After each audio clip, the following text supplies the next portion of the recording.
Top. Merci d'être là avec nous. On est sur Osmose Radio, www.osmose-radio.fr, sur Facebook, sur Instagram, sur X, sur Threads, sur TikTok. On se moque de moi. J'ai à ma gauche un certain Florent qui nous prépare la vidéo aujourd'hui. J'ai à ma droite un certain Alexandre qui s'entraîne pour le son.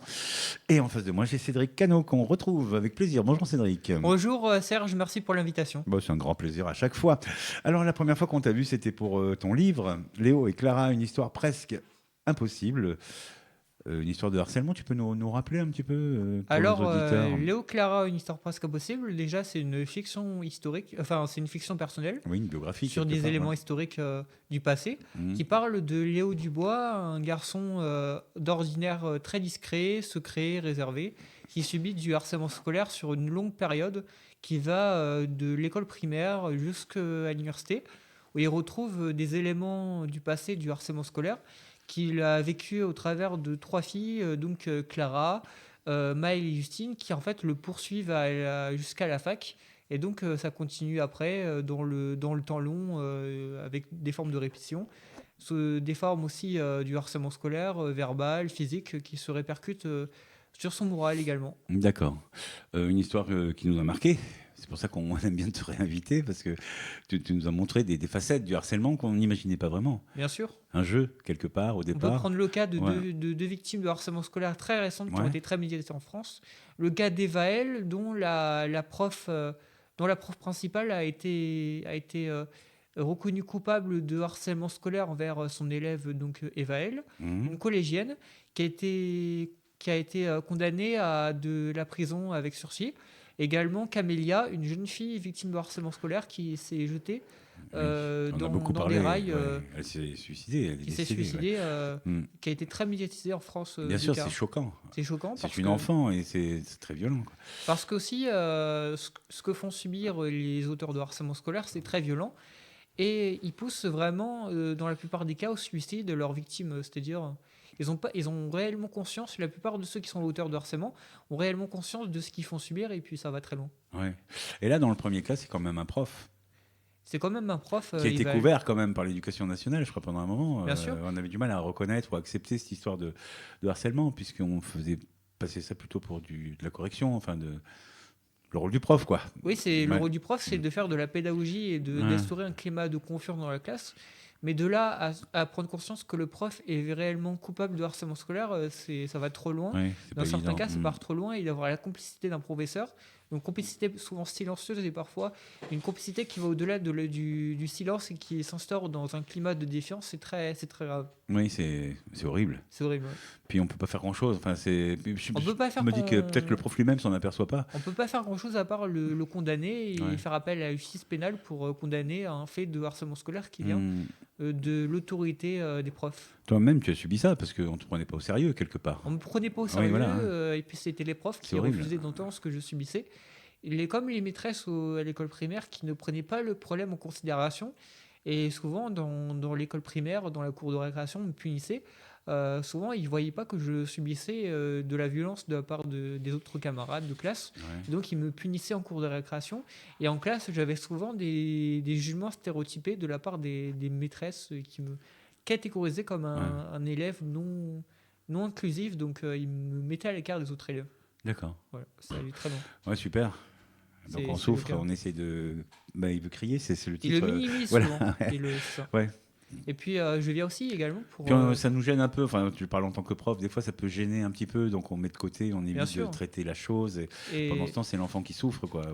et j'ai eu l'occasion de collaborer sur une musique avec un auteur-compositeur qui est touché par une maladie qui touche les acouphènes, C'est ce que qui s'appelle j'allais. Otis Domini. Oui. Et à ma demande, il a créé une musique qui s'appelle Yves Christophe, qui parle d'un petit garçon à l'école primaire qui est avec un sac à dos sur les épaules et en fait il est assis à l'écart des autres élèves et il y a une bande d'élèves autour de lui qui l'observent et on peut c'est du coup c'est l'image du clip, l'image officielle du Inspiré, clip. oui, elle est derrière toi, hein, Et je vais on crier entend stop. ensuite, on pourra entendre Mm. ensuite la musique qui a un Je bon vais, écho je vais harcèlement envoyer, je vais scolaire. envoyer un petit peu, mais on va être obligé de se taire, n'est-ce pas? Mais tu vas nous en parler un petit peu quand même. Ce qui est intéressant, c'est que la musique, les paroles, tout, enfin les voix et la musique, c'est une intelligence artificielle qui l'a créée. Et les paroles, c'est lui ton collègue, comment il s'appelle déjà? Otis Domini. Otis Domini. Oui, c'est. On écoute un petit extrait. Bien sûr.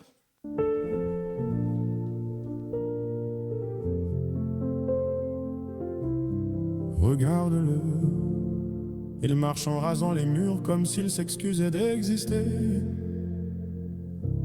Le sac est trop lourd, mais c'est pas les livres qui pèsent, c'est le poids des regards, des rires étouffés dans le couloir. Il cherche juste à être invisible, mais l'invisibilité, c'est qu'une cible en plein milieu du dos. Alors il dit, il cherche à être invisible, mais l'invisibilité, c'est une cible au milieu du dos. C'est un extrait de ton livre, ça? Tout à fait, c'est un extrait de mon Ouais. livre. On peut comprendre à travers cette scène que l'enfant qui subit du harcèlement scolaire à l'école primaire ou au collège, dans la plupart des cas, c'est un début de harcèlement. C'est les premiers pas du harcèlement scolaire. Et donc l'enfant, il se met à l'écart des autres, il n'arrive pas à s'intégrer dans des groupes d'amis. Des fois, il essaie de percer les codes secrets des élèves qui sont dominants. Et ce sont des élèves qui ont leurs propres règles sociales. Ce sont des règles qui sont communément admises dans les groupes de harceleurs ou dans les groupes d'élèves autoritaires. Oui, puis d'une façon générale aussi, des fois. Une façon générale. Et l'enfant qui se met à l'écart, il le fait par choix, par adhésion de sa propre image qu'il véhicule sur les autres. Ça, c'est la perception du harceleur. Ah oui, plus il se met à l'écart, plus on dit on a raison de le harceler. On a raison de le harceler, ouais. c'est ça, tout à fait. D'accord. Oui, cette histoire de la cible en plein milieu du dos, c'est qu'il y a une grosse sorte de paranoïa qui s'installe en permanence. Tout à fait. On a l'impression qu'on va se faire taper ou recevoir quelque chose. C'est ce que j'expliquais tout à l'heure dans les propos préliminaires. Ouais. C'est une sorte de défiance. C'est-à-dire un climat de non-confiance qui s'installe. Et c'est un climat de terreur que font régner les auteurs de harcèlement sur leurs victimes. D'accord. On écoute encore un petit extrait? Bien sûr. On va faire un petit à petit. Ça commence par un surnom, une vanne un peu facile. On se dit que c'est pour rire que l'ambiance est fragile. Mais le rire a des dents et il commence à mordre, à transformer sa vie en un immense désordre. Lundi, c'est une moquerie sur ses fringues ou sa démarche. Mardi, c'est une bousculade, un accident dans les marches. Ils sont 10, ils sont 20, derrière l'écran ça se déchaîne. Chaque like sur l'insulte est un maillon de sa chaîne. C'est le bruit du silence dans une cour de récré. Elle crée bien. Pour une voix d'intelligence artificielle, C'est une c'est musique impressionnant. qui passe très bien pour parler du harcèlement scolaire de manière générale. C'est une musique qui est faite pour mentionner des actes de harcèlement et sensibiliser, en fait. C'est vraiment une musique qui sert de sensibilisation et qui sert à définir une vision générale de la chose du harcèlement qui est très connue en France et très, très sensible. Et c'est une définition très sensible de la C'est société intéressant française. ce qu'il dit aussi, ça commence par un rire. Ça commence Ça par un devient, rire voilà. et après ça se répercute sur d'autres aspects, notamment la critique des vêtements, la critique de l'origine de l'individu, de l'enfant. Ensuite également l'orientation sexuelle, ce sont différentes. Ah oui, ça, on n'y pense même pas, ça, oui, d'accord. Et le harcèlement touche pas que le handicap ou pas que. Oui. Ça peut toucher également l'homosexualité, etc. Ouais. Et puis dans le clip, il dit aussi personne qui ne bouge, personne ne dit rien. C'est ça. C'est ça, tu as ressenti ces choses-là, toi aussi? J'ai donc ressenti ouais. ces choses-là. Donc, personne ne bouge, personne ne dit rien. Ça fait référence au fait que les enfants victimes de harcèlement scolaire ne sont pas pris au sérieux par les profs, par l'autorité de l'éducation nationale. Donc, ça peut être les profs, ça peut être des surveillants, les surveillants ce qu'on appelle les pions au collège. Également, le proviseur du collège ou du lycée, le directeur du lycée. Et de ne pas être pris au sérieux, c'est souvent... ça se répercute dans le temps parce que les auteurs de harcèlement, ils ont conscience qu'ils sont acceptés partout où ils passent, partout où ils mettent les pieds, et donc ils continuent à faire leur petit jeu débilitoire, et ça continue même après le collège ou le lycée, et puis voilà. Et puis après, ça part dans des situations où on n'arrive plus à contrôler des faits de harcèlement scolaire. D'accord. On va pas faire beaucoup plus long parce que comme ça on pourra passer la vidéo sur Instagram puisqu'on n'a pas pu le faire la dernière fois. En tous les cas, c'est sur YouTube. Otis, A-U-T-I-S, Domini, D-O-M-I-N-I.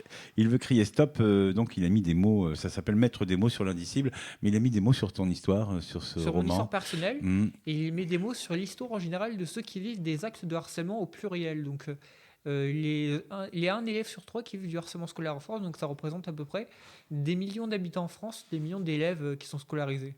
D'accord.